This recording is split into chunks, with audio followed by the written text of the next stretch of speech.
How do you learn who you really are? It's not found in books. It's found on the battlefield. Pretty cool stuff. Yeah, I like it.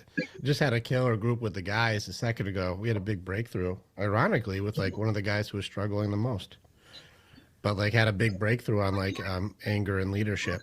And it was pretty awesome to watch a guy who's like, I don't know what I'm even doing this for. Go like, well, you're doing it because when you're the one who leads, how do you lead? And he was like, oh, yeah. So it was about control. It was about safety, security, about power. It was about, what do you do as a leader? And once I broke it down for him, what he does when he's in control, he was like, well, when you say it like that, it's not selfish at all. It seems like it should be like that because that's better for everybody. That my kids are better, my house is better, everyone's better if it's that way. And I'm like, now you see what you should be fighting for. It's not to be the one who has power for power's sake to be a dictator. It's when you're in control, what type of leader are you? And you bring fun and joy and make sure people have safety, security, they can grow. There's adventure, there's pushing limits. Everybody's doing better in every category when you're in control. But if somebody who does not have any of those traits is in control, what happens? And that's where he's like, damn, I gave so much power away to somebody who doesn't seem to have that drive to make it so that the pack is taken care of. And I did that. I'm like, yeah, that's what happens. Now we see unworthy leaders, but we see it everywhere from work, friendship dynamics, people, especially with the girls, there's usually a matriarch. And if you look in the past, the mean girls or something in high school or some bullshit, the group leader, like a lot of times there's not really a question of what type of leader is it as much as she's just the loudest or the prettiest or the meanest or whatever. I don't want to be on her bad side or whatever it is. I don't know. Christy, even when you were in your dance circles, there would be a matriarch. There was somebody who's like, she's the leader. But like, what were the traits? And I actually would say, like, what were the traits? In that environment, a lot of it was talent, or perceived talent. What were their roles?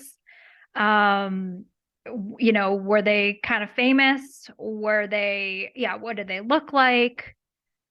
Which then in the industry, that industry carried also a lot of ego, which made for a very strong personality, entitled personality. So those were the ones that the people wanted to be around, basically. So I had looks, talent, status, fame.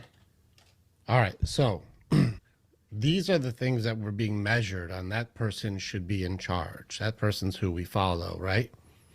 What did they do when they had followers? What type of leader were they? Like, what were the traits that they did? Like, now that I have these people who like my looks or they like my talent or they can see that I have a certain level of achievement or I'm famous, how did they treat the people they were with?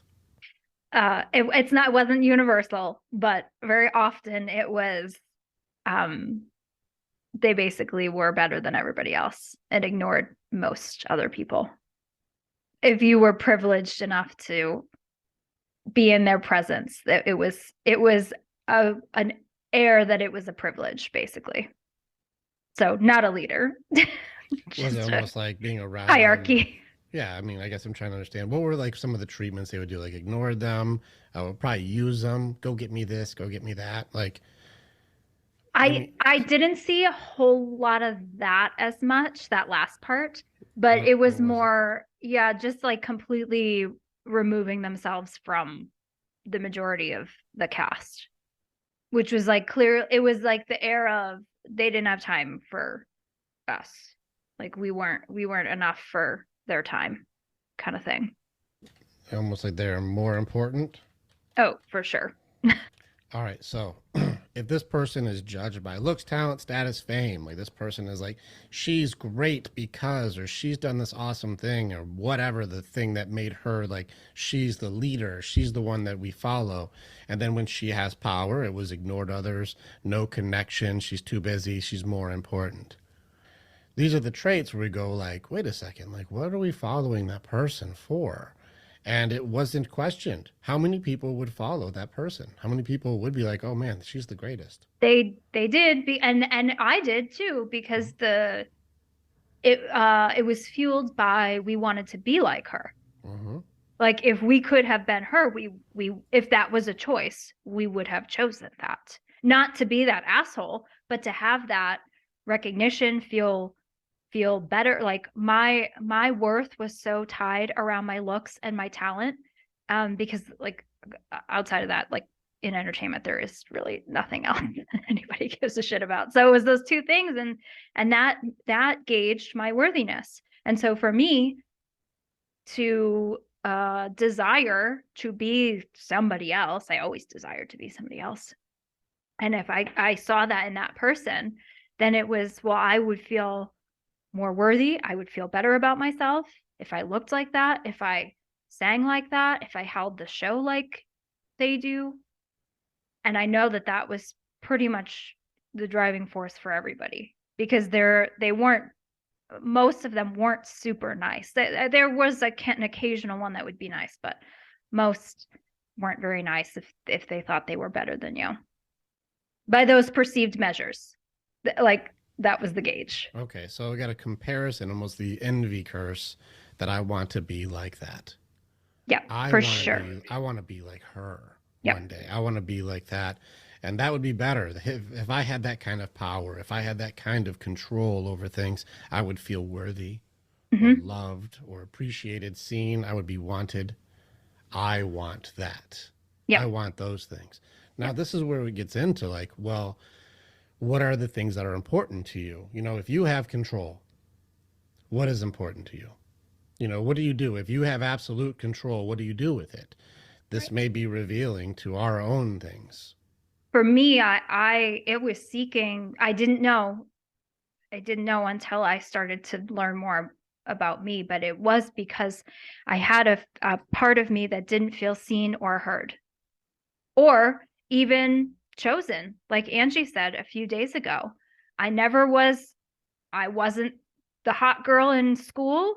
I wasn't ever the lead in shows. I wasn't ever the top, the chosen, whatever I made up in my mind. And so that's what I sought. That's why I loved applause. That's why I loved being on stage, because I felt at least seen and somewhat heard, depending on the role, and that people were paying attention to me. That's why I'm not in entertainment anymore, because I realized that that was the driving force behind it all. It wasn't for the love of it. It was seeking Attention. those. I was trying to fill voids. Yeah, and that became the addiction. And people don't get it wrong. Attention's an addiction. Like, it can easily become an addiction. Look at Instagrams. Look at the people who are, even on TikTok. Like, I don't have this curse, and so, Andrea, of course, because the female mind, she's like, oh my God, if you get so much attention, if everybody's looking at you, if everybody's talking to you, what are you going to do with it? If I have money, power, fame, if I have all of these things, who do you become if you no longer have restriction? That was her big fear. And I'm like, I don't care at all about that. I don't have that. But she's worried because if it was the other way around, what would that look like? Right. Well, and it depends on what you're doing these things for. Or like, there are people in entertainment who are doing it because they just love it and they can't get enough of it. I really fooled myself and thought I was one of those when I really had to dig deeper and discover that the driving force was attention. Are you, and I know your answer, but are you someone who wants to be TikTok famous, to be attentive, or to serve? And I know that you are of the service, but those are the two energies, and people in the same field could be using one or the other. There is a struggle with it. I remember writing about this a long time ago. One of the questions was, do you want to be famous? And like, you want the answer to be no. Like, you want it to be. But then I had to really write. I was like, I kind of do. But the answer was not because I want to be famous, not because it's about me. I was like, if I'm famous, people listen. And if they listen, we can really help. But there has to be a level of credibility. So using some of these things, the looks, the talents, the status, the fame, those themselves may not be bad, but it's how people use them that makes it bad.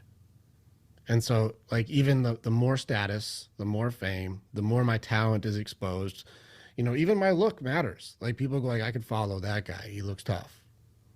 I'm not, I'm not being like soft or flamboyant and going, everybody, we're going to be warriors. Because you go, like, I don't know if I would go into battle with that guy. Like, he doesn't seem like he would be warrioring with me. And the guys definitely wouldn't connect with that. And so there's got to be like the looks are there. But what do you do when you have those things? And that shows your leadership. Is it because I ignore others? I have no connection. I'm too busy. I'm more important.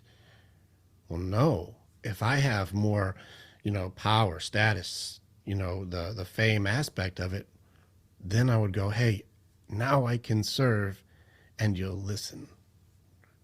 And it's not because it's about me, because the way that I serve is not about me at all. And you guys can see and hear how many of you have I said, you have to be like me. It never happens. It's not about me. But if I have authority, I will unlock and build up you authentically so you can be your authority with others. But you can also do it in a healthy way. Not having all these things and feeling like now that I have the attention, I'm too important. I'm better than you. No. How do you fulfill your destiny as the person who's gone through so much and help others get through theirs too? And the road to leadership is paved in shit. And you guys have gone through your fair share. This means you are worthy to be able to help others, but you have to do it from a place of humility, not a place of arrogance. And that's where, what kind of leader are you?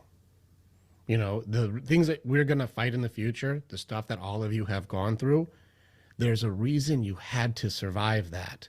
And there's a lesson from each fucking horrible event. There's something in there. And we get into it when we get to the belief section. We get into it like how can we turn this fucking vile thing into something useful? They're in there. There's been evil done to each of you. How do we use that so when you see other people who are drowning in darkness, you can go, no, no, no, I know where you're at and I have gotten out of it. Grab my hand. And they go, I can see your status. I can see your talent. You have that thing that I like that. I will take your hand.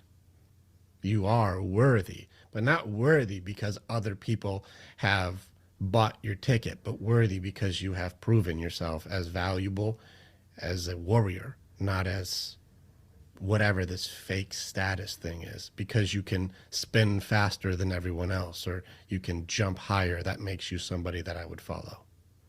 No, it's because you're loyal and you have honor and dignity. And you're not doing it because you're trying to take from anyone. You're not trying to be better than anyone, but you want to help better everyone. I've been on fire with that shit. I got to write that down. Write it down. Actually, you saying that really sparked that in me of I was once someone who cared about that status and cared about it's interesting. I was more self-absorbed when I had no self-worth than now when I actually love myself. I actually can turn the mirror to away and look at how I can serve. But I wasn't in that place. I was far more, I know if you look at the definition of self-love in the web, I think it's in Webster's if you look it up. Narcissist, self-absorbed, all of those words come up under self-love. Yet actually when I lacked it, I was far more those things than when I feel now loving. I have the capacity to share it in a way that I didn't before. Do you remember I think it was you were the one who created our self-love definition for the Warrior's Way. Let's see. Self-love. This was your definition right here. Do you remember what it is? Think about being willing to accept all parts of your authenticity. Yeah, have the courage to accept the Courage. reality of my authenticity. This is a big curse inside of a lot of the ladies, and you guys will have to fight this fight.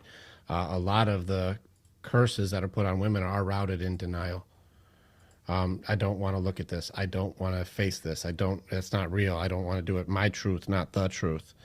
And it gets really, really fuzzy to try to determine your authenticity when it's mixed in with all of these other judgments and shame and guilt and pain and all these things that make it so I have to protect myself by saying, I'm fine, I'm okay, I'm good, I'm good. You know what? Whatever. I don't care. I got this. And you're like, it's you got to get rid of it. You're still holding all that shit and calling it fine. I see a lot of people have a very clever labeling system. They will take something that was really shitty, they box it all up, and then mark it taken care of, and then push it back into the boxes, all the boxes of all the shit that's not taken care of, but it says taken care of on the box, so must be good. I'm like, you're just stacking bad shit over here, and it's just taking up space. That box says taken care of, so I don't know what the problem is. It's good. That's not good though. It stinks and it's messy and it's leaking on the floor. This is not good. It says good on the box. It's fine. Moving on. Next task. Next thing. It's denial. We're not going to deal with that? No. It says fine on there. It says it's good. I relate to that a lot. My old operating system. I never dealt with anything, but I would tell you, I'm over it. Oh, I'm over it. Yeah. Well, there you go. That curse is there's your denial. fucking gut punch for the day. Yeah. But it's this is the thing, and this is where we have to get to our authenticity. Am I really telling the truth here? Or is this just my truth? Am I really okay? Or am I just telling everyone I'm okay? And this is the difference, and this is for your own writing. Is it the truth or my truth? Our feelings are designed, like denial is a protection system. It's very clever how it works, because it disguises itself as like, we don't need authenticity or accountability. We don't need that. That just hurts. Why would we want to hurt? That seems stupid. And you're not stupid. You're smart. And so being hurt is stupid. And we don't want to be stupid. So let's be smart and not hurt. So we'll just say we're okay when we're not. In fact, let's take all of our pain and we're going to suppress it into this little thing. And we're going to put that in the fucking room here that we don't open. And if we ever do open that, it's because we're going to add more shit in there and close the door real quick. And we're going to put on the door, everything in here is just fine. I'm good. I got this. Doing great. Do not open this door, though. That's denial. And it makes it look like the house is all in order. But you've got a room full of just pain and hurt and trauma and abuse, abandonment, people who have used you and hurt you and said mean things to you and judged you and put things inside of your belief system that are completely inauthentic. And we put all of that stuff in this room that's still part of the house, it's still in there. And we say, do not open, everything is fine.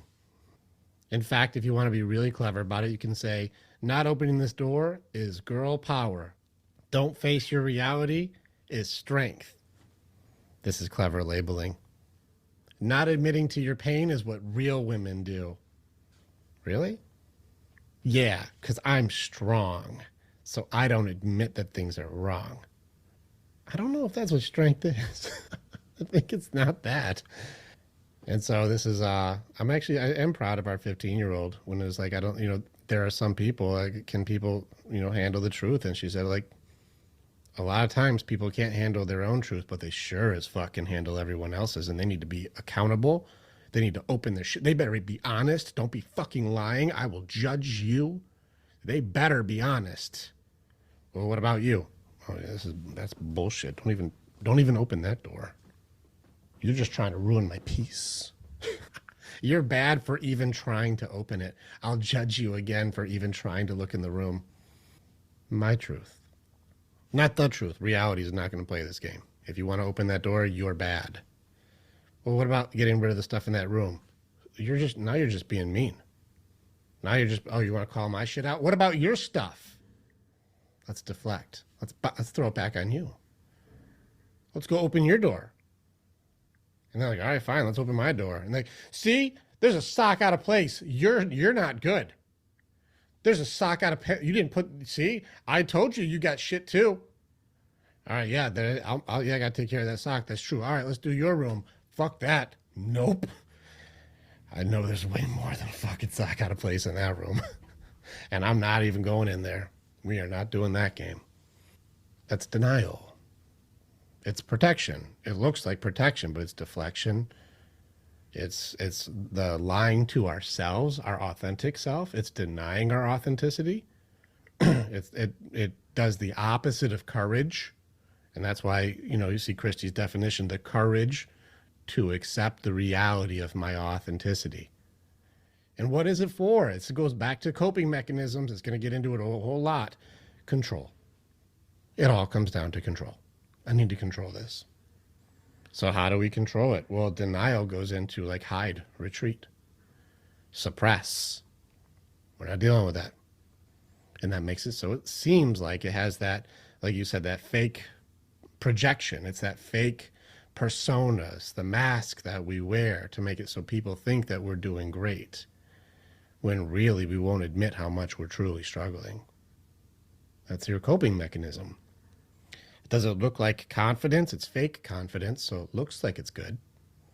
It looks good from the outside, and this is why when I look at the patterns, guys fall into doubt, women fall into excuses. Women get stuck more in denial, guys get stuck in anger. Women blame, men shame. And those are the doubt and the excuses combinations. And I'm like, these are the patterns that keep happening. And if you start looking at almost all of the parts that women's curses, almost every curse that women have been put under starts with denial. Ever since you were little girls, real little, Disney princess shit and all that stuff. I did a training with the men yesterday on that because one of the guy's wife was actually mad at him because she thought that when you find the right person, you will be happy every day forever. And she's like, if I'm not happy every single day forever, then you must not be the right person. Yep, that's exactly what it was. Happily ever after. And so I got into where those curses came from. We talked about, the Disney princesses. Actually, it was really funny. The correlation I did with the Disney princesses was realize how much the women did almost nothing at all. In some cases, literally nothing at all. Like Cinderella, when we did that one, her real life was like a fucking shit show. And she talked to mice and was cleaning the toilets and all that shit. It was rough days. Just berated and treated like shit. That's a rough days, right? But with a fairy godmother, she can get a really nice blue prom dress, and she shows up, and because she dolls up real nice, the prince is like, damn, that girl's banging. I gotta hang with her.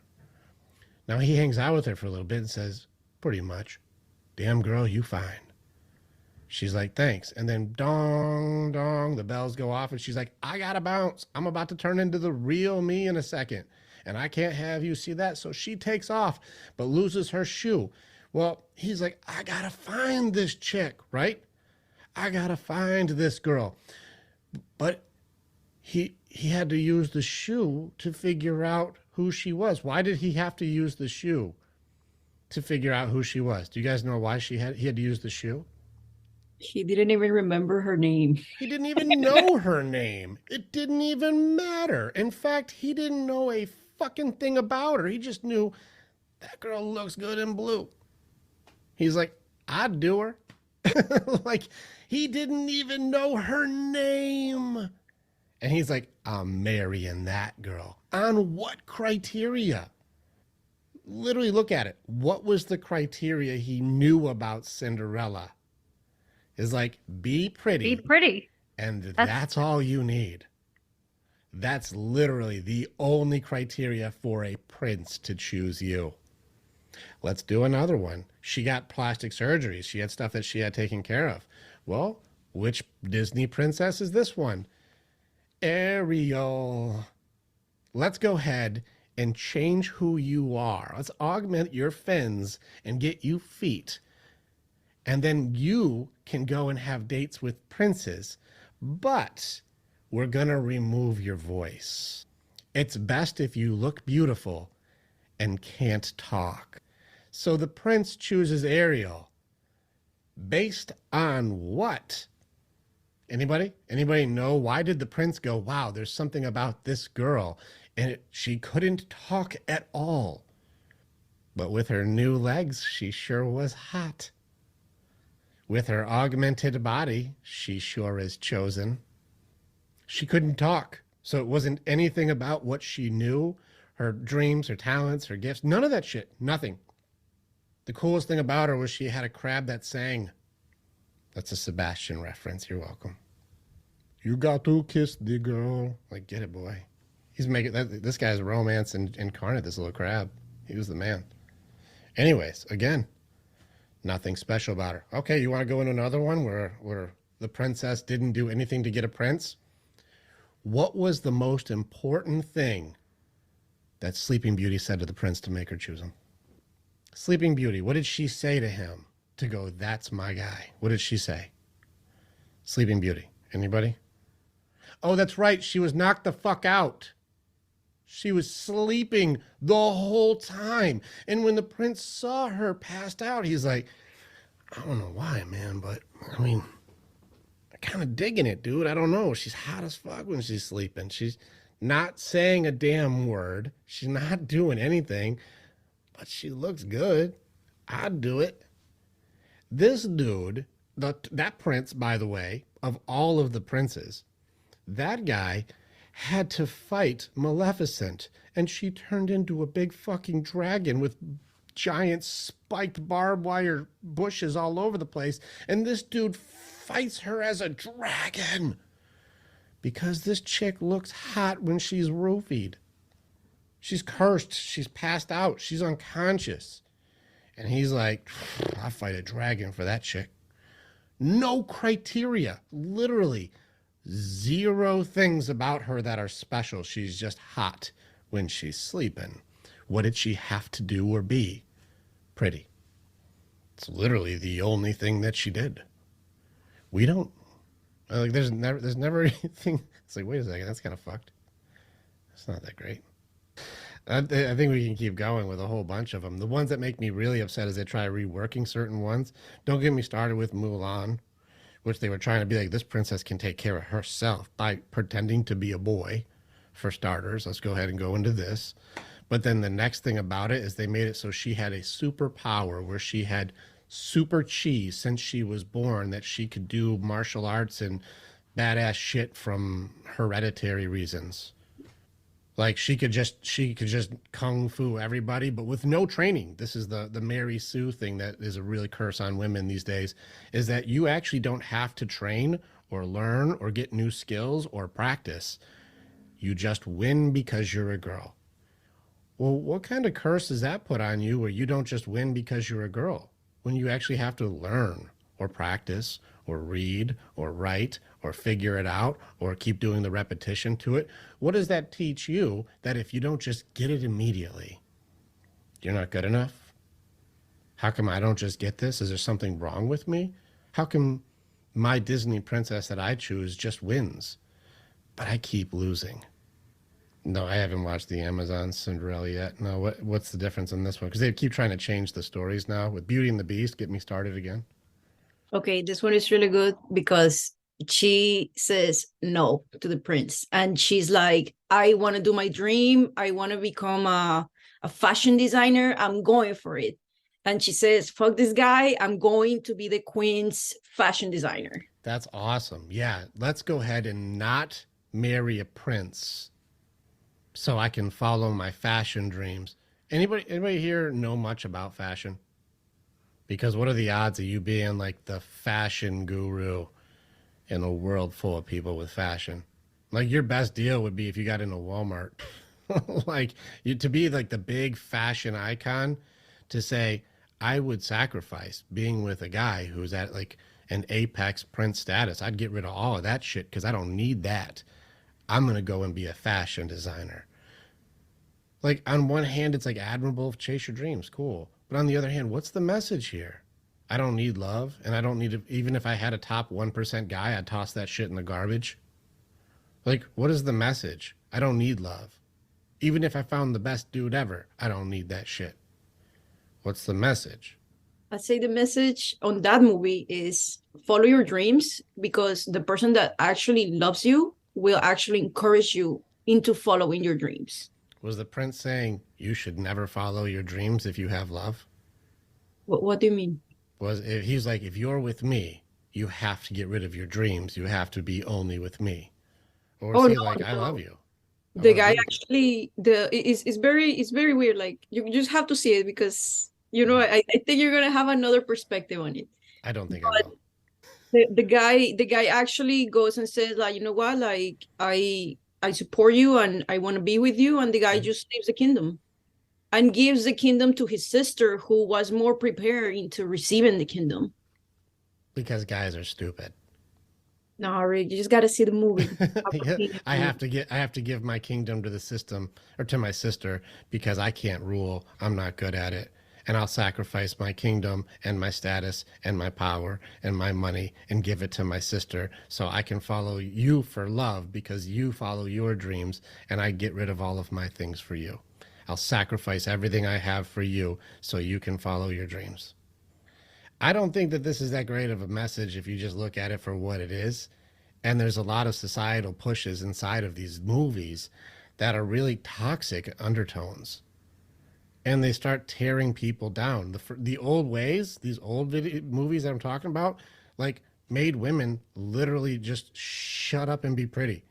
And now these new ones are like, look at the sitcoms and these movies where the prince gets rid of everything that he has because he's too incompetent to run a kingdom. And so he has to give it to the girls because girls are better than boys. Like, this new push is going the other way. The guy was not prepared at all. Like, his sister has been thinking about being a queen, how she can make everything better. And the guy kind of realized, like, yo, like, I don't want this. I don't want to be the king. That's not what I'm about. Yeah, I get that we're talking about, like, the way that they wrote this character, but don't you see the way they write the character is that you're incompetent as a guy. Guys can't do it. You should give it to your sister. Girls can do it better. Like, look at sitcoms. Look at the ones for dads. Dads in sitcoms these days are always the dumb dad. Even though he's the provider and he's the safety security. He's the one who, like, makes sure everybody has all the things that they want. Mom runs the show and dad is a dummy. You guys have seen, this is almost every sitcom. Dad is the butt of the joke. Like, I'm not even making that up. That's pretty obvious. Dad's the dumb one. Mom's the smart one. Yet a lot of times if you're looking, it's like, well, let's look at the lifestyle these people have on these shows. These people are literally living in $80,000 plus lifestyles. This means, like, globally in the top 5%. Like, they live in, like, really nice houses and everybody's got all of these things. They have all the conveniences, all these nice things, big opportunities. Everybody has nice stuff. It's fucking nice. Any sitcom, all of them, they're nice. And yet that guy is an idiot. He is stupid. He's the butt of the joke. He doesn't know what's going on. Mom has to take care of everything. Are we seeing this?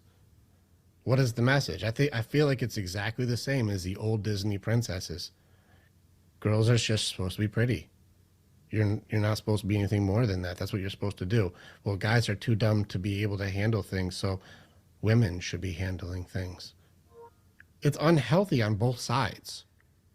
These are unhealthy on both sides because it has nothing to do with what Christy's talking about for accepting the reality of your authenticity.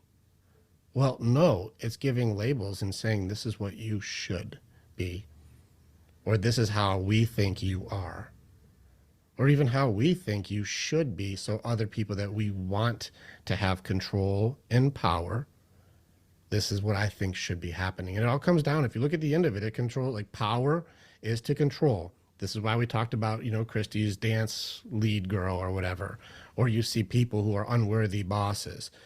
If you have power, you have control. But if you have control, what do you do with it? And this reveals who you really are. And we're watching what happens on these sitcoms, what happens on these movies when who has power, who has control, and what do they do with it? It seems like a pretty common theme that guys are dumb and can't do anything with it. They don't understand it. And so girls have to do it. That's the push. That's the Hollywood push. It used to be the other way around. Guys need to be running the show because girls need to shut up and be pretty. Both are not correct. Both are wrong. And so this is where we're putting all this information into our heads to go, is that what I'm supposed to be doing? Me around here, I got my girls watching these shows. Do they look at me like I'm the dumb idiot guy who just doesn't ever get it? That means they start acting like that. And they're teenagers. They do. They do it anyways. It's already part of teenagers, is you're dumb parents and you don't know what you're doing anyways, which is a part of all the evolution. We all did it as teenagers anyways. Amplify that dads are dumb. Men are incompetent. We can't lead and we don't know what we're doing. Well, what type of respect does that give you for a home? It seems like it creates toxic environments. And what kind of guy will be with a girl who thinks that guys are all just bumbling idiots? It's not going to be a confident, strong 1%er who takes care of business. Sure as fuck isn't, because she wouldn't accept that. It goes against the narrative. It's going to be a weak, broken, beta male who just does whatever you say because he's incompetent and stupid, and it would match your narrative because you'd be looking for what you know. It's unhealthy on both sides. This means you don't get a safety security. You don't get the right kind of man. You don't have a guy who would have your back and go into battle with you for anything you need. You won't have one of those. But if you go the opposite direction, then it turns into, what do people who are not truly strong, who have all of the status or power and control, what do they do? And some people go into cruelty. This is what the dance, I'm better than you, or do what I say, or I'm gonna make you do what I say. I have power, I have control. And you'll see anger, you'll see rage, you'll see like a false sense of I'm taking control. They'll make themselves louder, bigger, more noticed, even funnier, break things or hit people, because that will get you respect, which is ironic because it does the opposite. They'll respect not to mess with you, but they won't respect you as a person. Ironic. These are the ways that we handle things. Now we're into American society. American society has made it so it is wrong for men to hit women, but women are hitting men 10 times, even more than that. Hitting men 10 times more than women are being hit by men. It's just when men hit, it fucking matters. But I know guys who are like, yeah, she just starts going. I'm just blocking it the whole time, but she'll just start going. And if I hit her, she's dead. But she hits me like a whole bunch of times, and she's like, well, it didn't do anything. Hitting is wrong. We had one of the guys where the wife pulled a pen and tried to stab him yesterday. She tried to stab him, and fortunately he's way stronger, and so he was proficient in like stopping the interaction. What if he wasn't? If a guy tries to stab a woman, that guy goes to jail that day. When a woman tried to stab a guy, he's like, I'm just going to go for a drive and call my boys and be like, that was fucked. There's weird things going on right now, and the poison is going inside of you guys to remove authenticity, and it's all centered around what happens when we have control and how do we handle it when we don't. And if you're not doing this under an operation system that's authentic and loving yourself and knowing yourself, we're reacting from a place of fear and pain and denial, sadness. We're just reacting. This is why know thyself is so damn important. Is because all of these influences are fucking bullshit. They're inauthentic, they're fake, they're nonsense, and they set you up for failure. If you follow these demographics, you get a weak man and you become a dictator. You are not strong because you don't even know who you are. You've never had to do that. And so what happens when people who don't know themselves and don't know what they want and don't know what they need have control and power? Well, Christy just explained what's it look like when that person who has talent, fame, looks, can jump higher, spin faster. And that's who I follow. Well, they think they're more important, better. They'll use people, abuse people, take what they want, and leave them with no connection, no empathy, no thoughts. That's what happens. But if you know yourself, you'll go, I will not lead that way. I will not be what they are. That envy can go, because envying being the center of attention like that person, I would do it very different, and that would be inauthentic for me to do it what they're doing. So yeah, I have an opinion about Disney princesses. But I also have an opinion about these new twists they're doing to make it so guys are all stupid and women can do everything. It's like, I think there's a balance in here between us. If you find healthy versions of yourself and a healthy version of a guy who matches where you two both want to grow together, you guys can accomplish some pretty amazing things. But if we're trying to force things, it ends up being back in denial again. It's fake. And even when it's all going bad, and some of you are in those situations, when it's all going bad, I know Angie, Liz, Aileen, Crystal, you guys have all been in those things where it's all going fucking upside down shitstorm. But I'm fine. I'm good. I got it. I'll be okay. I'll figure it out. Right? Have the courage to accept the reality of your authenticity. And you'll realize where your boundaries are, what your strengths are, and where you hold the line. Because you'll love yourself enough not to become something that's not authentic, mean, cruel, too good for everybody else, addicted to attention no matter what the cost. The traps are all around us, and so this is an awareness conversation. This would just be a little complicated if this was in section 2. It'd be a little tough. All right, guys, section 2, here we go. It'd be like, this program is fucking crazy. That's a lot to take in one conversation. You just crushed our whole life existence in a half hour. Anybody need a hug? Get over here, you. Get over here. I'm going to hug the shit out of you. God, I love it. Yeah. Well, notice that her legs aren't in that photo. Before she sacrificed them for the dude. Yeah, let me go ahead and augment my body for you. It's one of those things, isn't it funny how we just didn't catch that when we were watching the show? It's like, it's okay. Even as a kid, I didn't catch it. I'm like, oh yeah, she wants to be a person. Why wouldn't she? Go on land. Yeah. And she was my favorite. I was 5 when that came out. I was absolutely obsessed. Still, I was obsessed into my 30s with her. And then when I realized the tie that I had of being a chameleon, of changing me, like my whole life, being willing to change myself for whoever it was, a friend, a boy, a man, or whatever, to be liked, made me go, well, fuck, wait a minute. Like, as silly as that was, those are very influential, especially at 5. Whatever you ingest is very influential. And so who were my role models when I was a baby? The TV, whatever I was watching, movies. And Disney was very, very influential in my life. So it's very interesting, seemingly like stupid, like that can't have a correlation, yet it can when you're 3, 4, 5, 6. Yes, it can. Yeah, it's very interesting what we read, listen to, what we surround ourselves with at every age, how much that influences even at a subconscious level that we don't understand.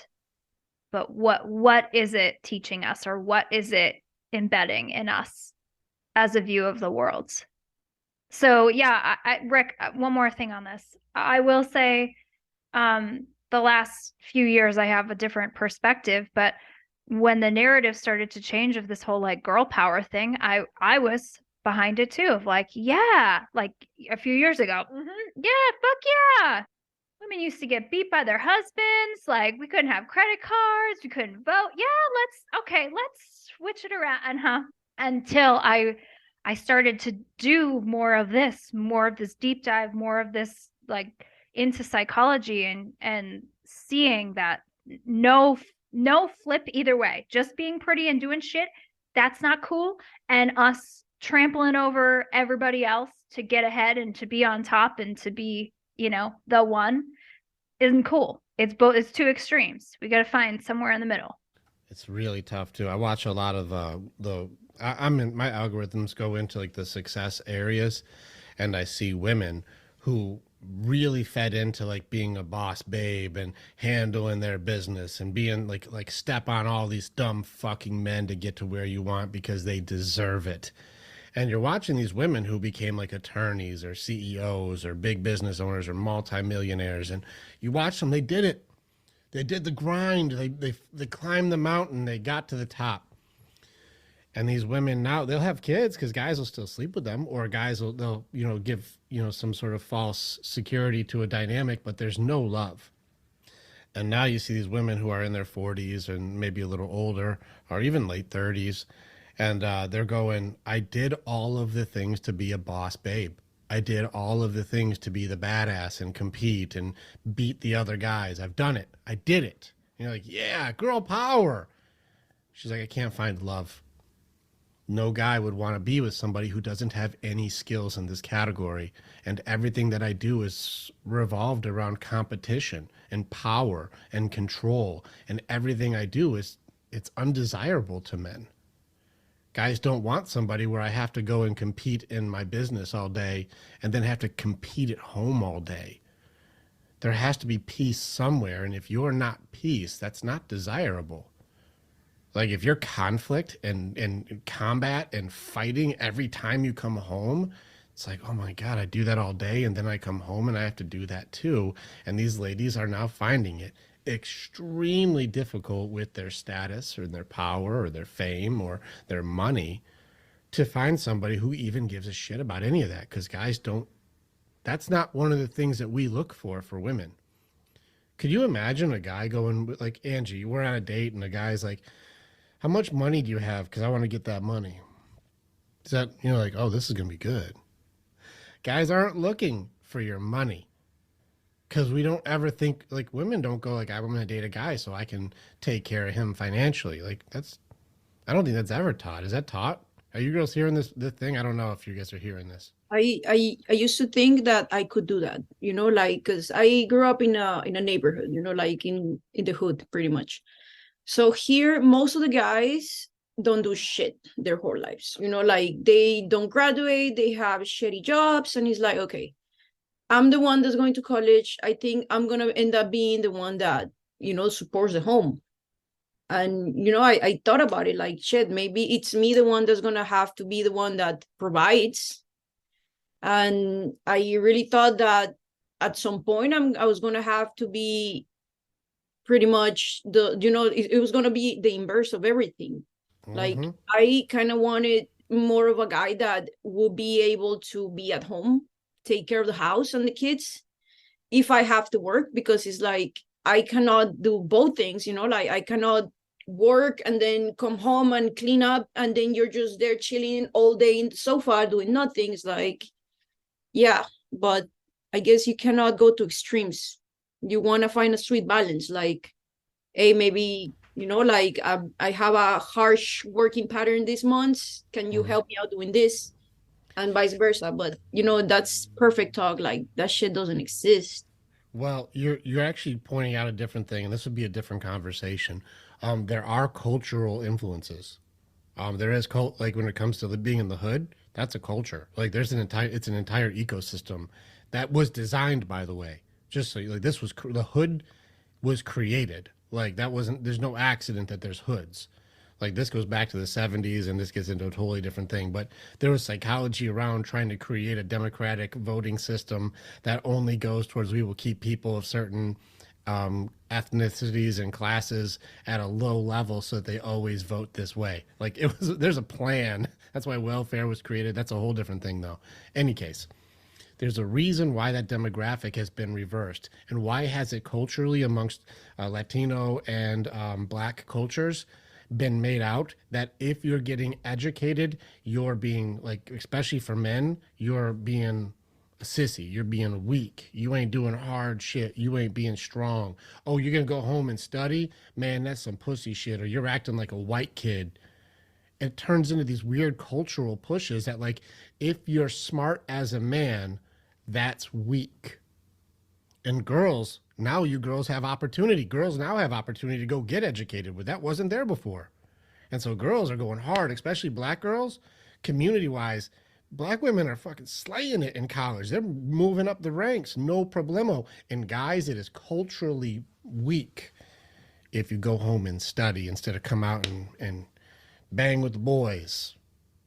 You got to come out, be hard. We got to be tough in the streets. We got to work out. We got to be gorillas, be aggressive, be strong. Not smart, though. Not smart. This is designed. And so there are cultural influences where now it has to be reversed. But it does not take account as far as humans don't understand hypergamy. They don't understand how do women choose a mate? How do you, and do you guys even know, like, what are your criteria for how I choose a mate? If you don't know, we're fucking winging it.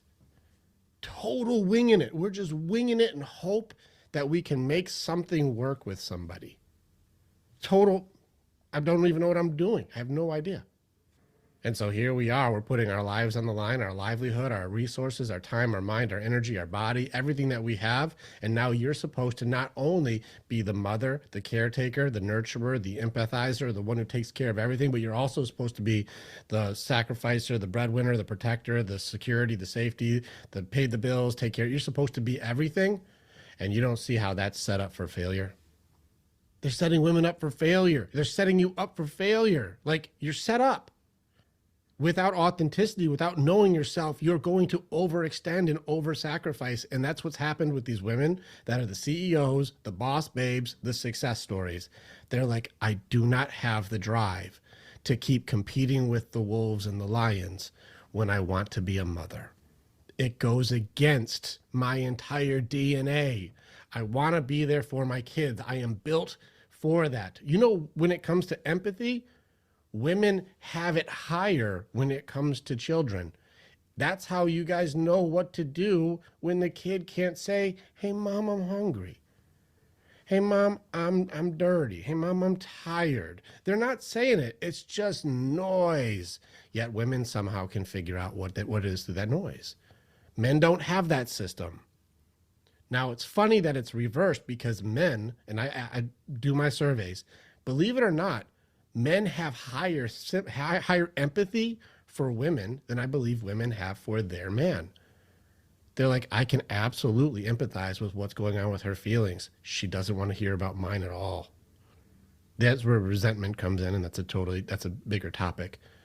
But that's where it's reversed, is women can have so much empathy for children and babies. They can connect immediately.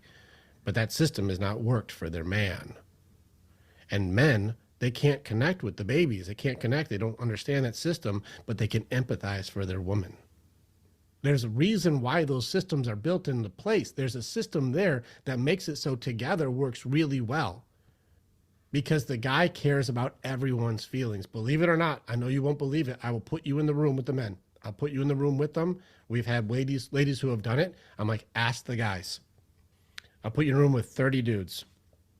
Ask them, do they care? And they do.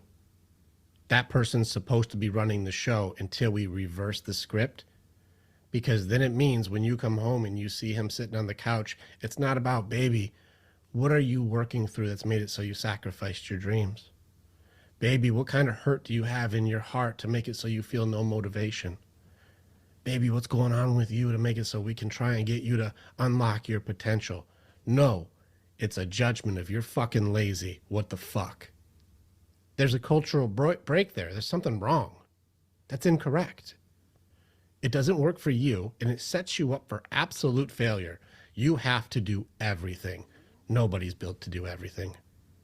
And it takes away love and care in the household, because you won't love and care a guy who isn't loving and caring for himself and doesn't have the ability to do provision in order to take care of everybody in there, which goes right back to the control, goes right back to the leadership, who should be in charge and why.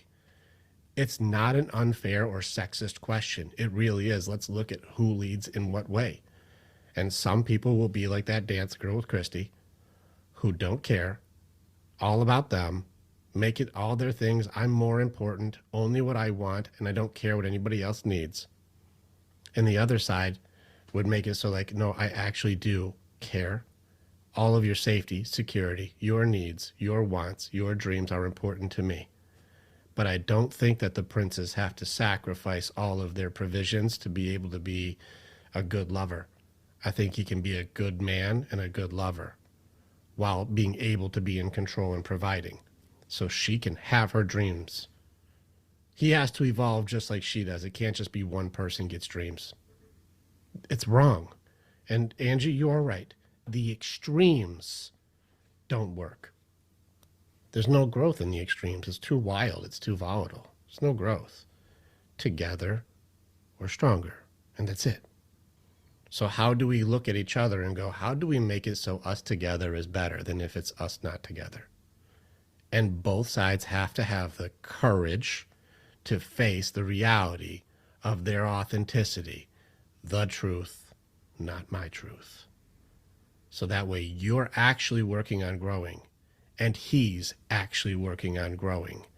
And together you guys can do amazing things because you're both pulling weight and not one person sitting on the weights going, is that all you got? That's not enough. It's wrong. And you guys can feel it in your hearts that's wrong. It's not even Rick's opinion. It feels wrong when it's so extreme. There's no safety, no security, no growth, no teamwork. There's nothing. It turns into a dictatorship or somebody taking advantage. And you guys have had those relationships. You've had the ones where what I want or what I need, those aren't happening. But they don't know either. Untrained people. It's a weird time we're in. We're watching this odd shift. Do I believe that it has potential to balance out and we can find a way to like coexist and you know, complement each other? Yeah, of course. I believe there's a way. Does it look like it's going that direction? Oh no, we got a rock bottom to hit before that changes.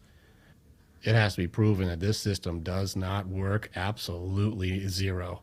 It has to hit that, bam, total destruction. Unfortunately, do you know who is going to pay the heaviest prices? Right now, guys are taking the hit. But in the end game, women and children lose the most. On this path, women and children, your generation will pay the heaviest price. And the kids that you have are going to be eating the cost of these choices. And you're going to watch disorders go through the roof, especially around identity. It's going to be really, really tough for people to figure out who they're meant to be because the dynamics are so upside down. They've never seen how to respect each other. I've never seen my mom respect my dad. I've never seen my dad be a man worth respecting. I don't see any of these things. Like, I don't have any examples of what works. This generation's going to struggle. They're all small sections, though, just for hope's purposes. There's small sections of groups like this that are still popping up to make it so we can have the mindset that we are not them. And we are able to stand on my own feet, grow, be productive, have hope for the generation next. We actually have the opportunity to be strong enough to lean on each other in our authenticity and our actual strengths. And we have a damn chance. My men have a chance. You women will have a chance. Is it easy? No, we're going against the entire narrative. Going what versus Disney, versus movies? They try to get you when you're 5 years old.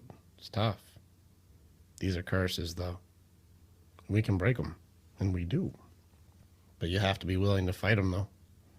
And there's a lot of resistance there. The hardest one, though, Christy, what's the hardest one? Fucking denial. This motherfucker. All the boxes say good. It's the hardest one. It's the hardest one. It's the one where those are not good.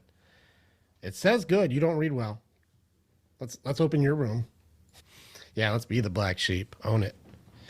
I like it, Christy. Be the black sheep. I don't do what everybody else does because I'm not like everybody else. Thankfully. Let's go. So apparently Rick's on fire today. Mm-hmm. All right. You already know I have one Disney princess I actually like. I'm going to leave it there. You already know who my favorite Disney princess is. Do you guys know who my favorite Disney princess is? Christy knows. Elsa. That's my girl. Let it go, let it go. That's my girl. That's my girl. She's like, I'm going to handle my shit. I got to work through my own things. I don't need a guy right now. I got to work through my stuff. Once I have my shit together, then I'll figure out my place and my purpose and what I'm looking for. She wasn't even fucking with dudes. She's like, I got my own shit. I'm fucked up right now. I've been locked up in my castle. I got shit to work through. God, what am I going to do? Give a dude a broken heart? I'm just going to freeze his ass anyways. Ice Queen. She's cold. Listen, I don't know. It's cool. One of my favorite scenes is when she had to do it in the second one where she had to go run into the ocean and like that horse thing, like the spirit of the ocean. My girl was like, ponytail business time. I was like, get it, girl. Listen, we all know, ladies, can we just be real? I have seen multiple times when it's time to do business, ponytail. I love when I watch that shit. Girls like, oh shit, okay. We're gonna fucking kick some ass now. It's ass kicking time.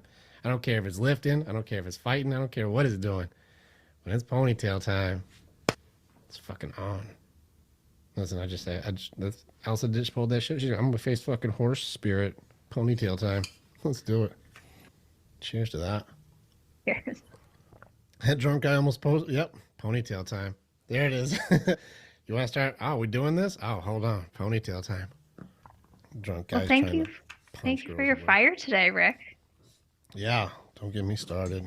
You know what I'm going to do. Hopefully it's helpful. I mean, you know, all of it is meant to be able to give you a perspective, to give you a, like, which departments do I fight in? What are the curses that are trying to be put on me? What are the things that people are trying to impose inside of me? Yeah, who's influencing us? Good call. Like, what's happening? Do I see it? Do I have awareness? Am I creating a denial system around this, or do I have the courage to face the reality of my authenticity? Not my truth, the truth. Do I have the courage to do it? And do I have the courage to challenge these narratives that are telling me what I'm supposed to be? No matter what extreme, augment myself and be pretty, or I have to take care of everything because guys are incompetent. Too extreme on both sides. But do we see it? So the answers are all around us. The opportunities are around us. And these are the conversations that make you, inside this should make you go, I got to fucking think about that one. Because if you just have a knee-jerk reaction, you didn't get it. This is deep. These are the things that are in there since, like Christy said, 5 years old, this stuff was put in there. This is the stuff that's deep. Do you even know it's there? And then later we have to figure out there's going to be different ways. Do we fight it? Do we break the curses? Or do we... Let it go, let it go. I'm going to flag this shit out of all these videos. Copyright everywhere. All right, that's all I got. Thanks, Rick. Thanks, everybody. All right, yeah. See you tonight. See you tomorrow. Yeah, all right. Later. Bye.